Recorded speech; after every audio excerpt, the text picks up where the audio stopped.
ಪ್ರಿಯ ವೀಕ್ಷಕರೇ ನಮಸ್ತೆ. ಮಾಡಿ ಕಲಿ ಅಥವಾ ನೋಡಿ ಕಲಿ ಕಾರ್ಯಕ್ರಮಕ್ಕೆ ಸ್ವಾಗತ. ಇವತ್ತು ನಾನು ಇಂಗ್ಲೀಷ್ ಗ್ರಾಮರಲ್ಲಿ ಎ ಆ್ಯನ್ ದ ಯೂಸ್ ಮಾಡೋದನ್ನ ಹೇಳ್ತಾ ಇದ್ದೀನಿ.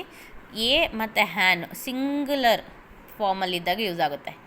ಎಕ್ಸಾಂಪಲ್, ಒಂದು ವಸ್ತು ಬಗ್ಗೆ, ಒಂದು ವ್ಯಕ್ತಿ ಬಗ್ಗೆ, ಏನಾದರೂ ಒಂದು ವಸ್ತು ಅಥವಾ ವ್ಯಕ್ತಿ ಅಥವಾ ಒಂದು ಆ್ಯಕ್ಷನ್ಸ್ ಬಗ್ಗೆ ಹೇಳ್ಬೇಕಾದ್ರೆ ಎ ಆ್ಯನ್ ಅಂತ ಯೂಸ್ ಮಾಡ್ಕೊತೀವಿ. ದ ಯೂಸ್ ಮಾಡಬೇಕಾದ್ರೆ ಪರ್ಟಿಕ್ಯುಲರಾಗಿ ಅದಕ್ಕೊಂದು ಕಾನ್ಸ್ಟೆಂಟಾಗಿ ನಾವು ಕಾನ್ಸ್ಟೆಂಟ್ ಟರ್ಮ್ಸ್ ಅಂತ ಹೇಳ್ತೀವಿ. ಆ ಥರ ಟರ್ಮ್ಸ್ ಇದ್ದಾಗ ದ ಯೂಸ್ ಆಗುತ್ತೆ.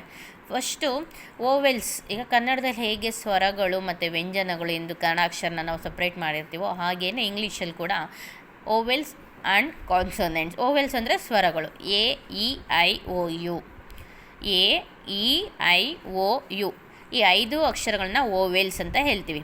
Consonants A E I O U ಬಿಟ್ಟು others, for example B, C, D, F, G, H, ಈ ಥರ ಲೆಟರ್ಸ್ನೆಲ್ಲ ಕಾನ್ಸೊನೆಂಟ್ಸ್ ಅಂತ ಹೇಳ್ತೀವಿ. ಈಗ ನಾನು ನಿಮಗೆ ಎ ಯಾವಾಗ ಯೂಸ್ ಮಾಡಬೇಕು, ಆ್ಯನ್ ಯಾವಾಗ ಯೂಸ್ ಮಾಡಬೇಕು, ದ ಯಾವಾಗ ಯೂಸ್ ಮಾಡಬೇಕು ಅಂತ ಎಕ್ಸಾಂಪಲ್ ಕೊಟ್ಟು ಹೇಳ್ತಾ ಇದ್ದೀನಿ. ಈಗ ನಾನು ಇಲ್ಲಿ ಸ್ವಲ್ಪ ಎಕ್ಸಾಂಪಲ್ಸ್ ಬರೆದಿದ್ದೀನಿ. Tom is a cat. ಈಗ ಒಂದು ಕ್ಯಾಟ್ಗೆ ಇರುತ್ತೆ ನಿಮ್ಮ ಮನೇಲಿ, ಅದಕ್ಕೆ ಟಾಮ್ ಅಂತ ಹೆಸರಿಟ್ಟಿರ್ತೀರ. Tom is a cat. ಅಲ್ಲಿ ಕ್ಯಾಟ್ ಅನ್ನೋದು ಸಿ ಇಂದ ಸ್ಟಾರ್ಟ್ ಆಗಿರೋದು ಲೆಟರು. ಕಾನ್ಸೊನೆಂಟ್ಸ್ ಮುಂದೆ ಎ ಬರುತ್ತೆ. Second example, this is dash apple. This is an apple. An ಯಾಕೆ ಯೂಸ್ ಮಾಡ್ತಿದ್ದೀನಿ? ಎ ಮೀನ್ಸ್ ಓವೆಲ್ಸಿಂದ ಸ್ಟಾರ್ಟ್ ಆಗಿರೋ ವರ್ಡ್ಸ್ ಮುಂದೆ ಬರೋದು an. Can you tell me dash story. Can you tell me dash story. ಅಲ್ಲಿ A ಅಂದರೆ ಒಂದು ಸ್ಟೋರಿ ಹೇಳ್ತೀರಾ ಅನ್ನೋ ಮೀನಿಂಗಲ್ಲಿ ಅಲ್ಲಿ ಕ್ವಶನ್ ಮಾಡ್ತಾ ಇರೋದು. ಒಂದು ಸ್ಟೋರಿ, ಒಂದು ಅನ್ನೋದಕ್ಕೆ ನಾವು ಎ ಅನ್ನೋ ವರ್ಡ್ ಲೆಟರಲ್ಲಿ ನಾವು ಪ್ರೊನೌನ್ಸ್ನ ಕಂಪ್ಲೀಟ್ ಸೆಂಟೆನ್ಸ್ ಆಗುತ್ತೆ. She is a doctor. ಅವಳೊಬ್ಳು doctor. Mickey is a mouse. Mickey ಅನ್ನೋದು ಮೌಸ್ನ ನೇಮ್. ಮೌಸ್ ಅಂದ್ರೇನು? ಇಲಿ. ಮೌಸ್ ಅಂದರೆ ಇನ್ನೊಂದು ವರ್ಡ್ಸ್ ಇಂಗ್ಲೀಷಲ್ಲಿ ರ್ಯಾಟ್ ಅಂತಲೂ ಹೇಳ್ತೀವಿ. Next, he is a boy. Is a boy. ನೋಡಿ, ಎ ಎಲ್ಲೆಲ್ಲಿದೆ? ಕ್ಯಾಟ್ ಮುಂದೆ, ಸ್ಟೋರಿ ಮುಂದೆ, ಡಾಕ್ಟರ್ ಮುಂದೆ, ಮೌಸ್ ಮುಂದೆ, ಬಾಯ್ ಮುಂದೆ. ಇವೆಲ್ಲ ಲೆಟರ್ಸು ಸ್ಟಾರ್ಟ್ ಆಗಿರೋ ಕಾನ್ಸೊನೆಂಟ್ಸ್ ವರ್ಡ್ಸ್. ಈಗ next 7th one, they will meet in the school. They will be meet in the school. School ಅನ್ನೋದು ಕಾನ್ಸ್ಟೆಂಟ್ ಆಗಿರುತ್ತಲ್ವ, the. Next, we were to the zoo yesterday. ಇನ್ನೊಂದು ನಾನು ನಿಮ್ಗೆ ಹೇಳಿದೆ, ಎ ಯಾಕೆ use ಇನ್ನೇ ಸ್ಕೂಲ್ ಅಂತ ಹೇಳ್ಬೋದಿತ್ತಲ್ಲ, ಯಾಕೆ ಎ ಯೂಸ್ ಮಾಡಿಲ್ಲ? ಸ್ಕೂಲ್ ಅನ್ನೋದು ಸಿಂಗುಲರ್ ಫಾರ್ಮೇ, ಆದರೆ ನಾವಿಲ್ಲಿ ಸೆಂಟೆನ್ಸು ನಾನು ನಿಮ್ಗೆ ಆಲ್ರೆಡಿ ಹೇಳಿದ್ದೀನಿ, ಸಿಂಗುಲರಲ್ಲಿ ಜಾಸ್ತಿ ನಾವು ಹೇಳ್ಬೇಕಾರೋದು ಎ ಆ್ಯನ್ ಬರುತ್ತೆ. ದ ಬಂದು ಕಾನ್ಸ್ಟೆಂಟ್ ಟರ್ಮ್ ಅಂತ. ನಾವೆಲ್ಲರೂ ಕಾಮನಾಗಿ ನಿಮಗೆ ಗೊತ್ತು, ಕಾನ್ಸ್ಟೆಂಟಾಗಿ ಇದನ್ನು ಸ್ಕೂಲ್ ಅನ್ನೋದು constant term. Next, we were to the zoo yesterday. Zoo ಅನ್ನೋದು ಕೂಡ ಒಂದು ಕಾನ್ಸ್ಟೆಂಟ್ ಒಂದು ಕಾನ್ಸೆಪ್ಟು. ಯಾವಾಗಲೂ ಒಂದು ಕಾನ್ಸ್ಟೆಂಟ್ ಟರ್ಮ್, ಒಂದು ಸ್ಟ್ಯಾಂಡರ್ಡ್ ಟರ್ಮ್ಸ್ ಇದ್ದಾಗ ಅಲ್ಲಿ ದ ಯೂಸ್ ಆಗುತ್ತೆ. All dash boys are present. ಇಲ್ಲಿ ಆಲ್ ಆಗಿದ ತಕ್ಷಣ ಇಲ್ಲಿ ನೋಡಿ ಪ್ಲೂರಲ್ ಫಾರ್ಮ್ ಇದೆ. ಇಲ್ಲಿ ಎ ಬಾಯ್ಸ್ ಅಂತ ಹೇಳೋಕ್ಕಾಗುತ್ತಾ? ಇಲ್ಲ. ಎ ಅಂದರೆ ಒಬ್ಬ ಅಂತ. ಇಲ್ಲಿ ಎಸ್ ಇರೋದ್ರಿಂದ ನಾವು ಎ ಯೂಸ್ ಮಾಡೋಕ್ಕೆ ಆಗಲ್ಲ. ಇಲ್ಲಿ ಸಪೋಸ್ ಡ್ಯಾಶ್ ಹಾಕ್ಬಿಟ್ಟು ಬಾಯ್ ಆರ್ ಪ್ರೆಸೆಂಟ್ ಅಂತ ಹೇಳ್ಬೋದಿತ್ತು. ಇಲ್ಲ, ಆಲ್ ಇಲ್ಲ ಅಂದಿದ್ರೆ, ಎಸ್ ಇಲ್ಲ ಅಂದಿದ್ರೆ. ಇಲ್ಲಿ all the boys are present. We saw dash snake. ಇಲ್ಲಿ ಸ್ನೇಕ್ ಅನ್ನೋದು ನೋಡಿ ಒಂದೇ ಇರೋದು, ಅಲ್ಲಿ ಸ್ನೇಕ್ಸ್ ಅಂತ ಇಲ್ಲ. ಎಸ್ ಅಂದರೆ ಪ್ಲೂರಲ್ ಫಾರ್ಮಲ್ಲಿಲ್ಲ. ಅಂದರೆ ವಿ ಸ್ಯಾವ್ ಎ ಸ್ನೇಕ್. ನಾವು ಒಂದು ಹಾವು ನೋಡಿದ್ವಿ. In the grass. ಎಲ್ಲಿ ನೋಡಿದ್ವಿ? ಹುಲ್ಲಲ್ಲಿ. There is an orange on the table. O orange. Vowels in front of an ಬರ್ತಿದೆ. The students are welcoming the chief guest. ಇಲ್ಲಿ ಎ ಸ್ಟೂಡೆಂಟ್ ಅಂತ ಯಾಕೆ ಯೂಸ್ ಮಾಡಿಲ್ಲ? ಸ್ಟೂಡೆಂಟ್ಸ್ ಅಂದರೆ ಎ ಅಂದರೆ ಒಬ್ಬ ಸ್ಟೂಡೆಂಟ್ಸ್ ಆಗ್ತಾನೆ. ಇಲ್ಲಿ ಎಸ್ ಇರೋದ್ರಿಂದ ದ ಸ್ಟೂಡೆಂಟ್ಸ್.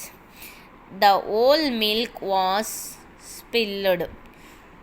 ಅಂದರೆ ಇಲ್ಲಿ ಮಿಲ್ಕ್ ಅಂದರೆ ಹಾಲು. ನಾವು ಹಾಲನ್ನ ಒಂದನಿ ಹಾಲು ಅಂತ ಕನ್ನಡದಲ್ಲಿ ಹೇಳ್ಬೋದೇ ಹೊರತು, ಆದರೆ ಇಂಗ್ಲೀಷಲ್ಲಿ ಒಂದು ಗ್ಲಾಸ್ ಆಫ್ ಮಿಲ್ಕ್ ಅಂತ, ಗ್ಲಾಸ್ ಆಫ್ ಮಿಲ್ಕ್ ಅಂತ, ಗ್ಲಾಸ್ ಅಂದರೆ ಒಂದು ಕ್ವಾಂಟಿಟಿ ಅದು ಹೇಳ್ಬೋದೇ ಹೊರತು, ಇಲ್ಲಿ ದ ಹೋಲ್ ಅಂದರೆ ಇಲ್ಲಿ ಕ್ವಾಂಟಿಟಿ ಏನು, ಹೋಲ್ ಅಂದರೆ ಕಂಪ್ಲೀಟ್ ಅಂತ, ಮಿಲ್ಕ್ ಅಂತ ಈ ಥರ ಎನಿ ಲಿಕ್ವಿಡ್ ಐಟಮ್ ಬಂದಾಗ ಯೂಸ್ ಆಗುತ್ತೆ.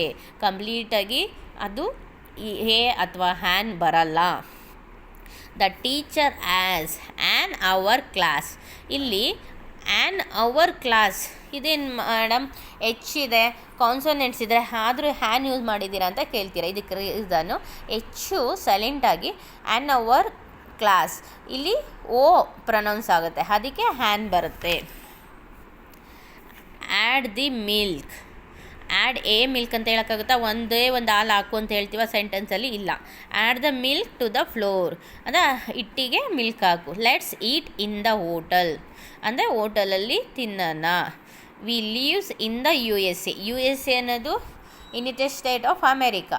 ಈ ಅಮೇರಿಕಾ ಅನ್ನೋದು ಕಾನ್ಸ್ಟೆಂಟ್ ಟರ್ಮ್, ಒಂದು ಕಾನ್ಸ್ಟೆಂಟ್ ಕಂಟ್ರಿ, ಅದೊಂದು ಬಿಗ್ ಕಂಟ್ರಿ. ಆ ಬಿಗ್ ಕಂಟ್ರಿಗೆ ನಾವು ಅಂತ ಯೂಸ್ ಮಾಡೋಕ್ಕಾಗಲ್ಲ. I need an umbrella. I need ಇಲ್ಲಿ ಅಂಬ್ರಲಾ ಅಂದರೆ ಓವೆಲ್ಸ್ ಇನ್ ಫ್ರಂಟ್ ಆಫ್ ನಾವು ಹ್ಯಾನ್ ಯೂಸ್ ಮಾಡ್ತಿದ್ದೀವಿ. ಹಾಗೆ ಕಾಮನಾಗೆ the university, the school, the hospital, the station, ಅಂತ ಈ ಥರ ಯೂಸ್ ಮಾಡೋದು ಒಂದು ಟರ್ಮ್ಸ್ ಕಾನ್ಸ್ಟೆಂಟ್ ಆಗಿರಬೇಕು. The university, the Bangalore, the Mysuru, the hospital, ಪರ್ಟಿಕ್ಯುಲರಾಗಿ ನಾವೇನಾದ್ರ ಬಗ್ಗೆ ಹೇಳ್ಬೇಕಾರೆ ದ ಸನ್ ಅನ್ನೋದು ಇಡೀ ಯೂನಿವರ್ಸಲ್ಲೇ ಒಬ್ಬ ಅಂದರೆ ಸೂರ್ಯ. ದ ಸನ್, ದ ಮೂನ್, ಈ ಥರ ನಾವು ಕಾನ್ಸ್ಟೆಂಟಾಗಿ ಅದು ಟರ್ಮ್ಸ್ ಹೇಳ್ಬೇಕಾದ್ರೆ ನಾವು ಅಂತ ಯೂಸ್ ಮಾಡ್ತೀವಿ. ಯೂಸ್ ಮಾಡೋದು ಸಿಂಗಲ್ ಟರ್ಮ್ ಇರಬೇಕು, ಕಾನ್ಸೋನೆಂಟ್ಸ್ ಇರಬೇಕು. ಆ್ಯನ್ನು ಓವೆಲ್ಸ್ ಫ್ರಂಟ್ ಆಗಿ ಇನ್ ಫ್ರಂಟ್ ಆಫ್ ಓವೆಲ್ಸ್ ವರ್ಡ್ಸ್ ಮುಂದೆ ಬರುತ್ತೆ. ಆದರೆ ಆ್ಯಪಲ್ಸ್ ಅಂತ ಇದ್ದಾಗ ಹ್ಯಾನ್ ಯೂಸ್ ಮಾಡಲ್ಲ. ಆ್ಯನ್ ಆ್ಯಪಲ್ ಅಂದರೆ ಸಿಂಗಲ್ ಟರ್ಮ್. ಆ್ಯನ್ ಆರೆಂಜ್ ನೋಡಿ, an orange, an apple, an umbrella ಅಂತ ಇದೆ. ಆದರೆ ಅಂಬ್ರಲಾಸ್ ಅಂತ ಯೂಸ್ ಮಾಡಿದಾಗ ಆ್ಯನ್ ಯೂಸ್ ಆಗಲ್ಲ. ಈ ಸೆಂಟೆನ್ಸು ನಿಮಗೆ ಅರ್ಥ ಆಗಿದೆ ಎಕ್ಸಾಂಪಲ್ ಕೊಟ್ಟಿರೋದ್ರಿಂದ ಅಂತ ನಾನು ಭಾವಿಸ್ತೀನಿ. ಧನ್ಯವಾದಗಳು ವೀಕ್ಷಕರೇ.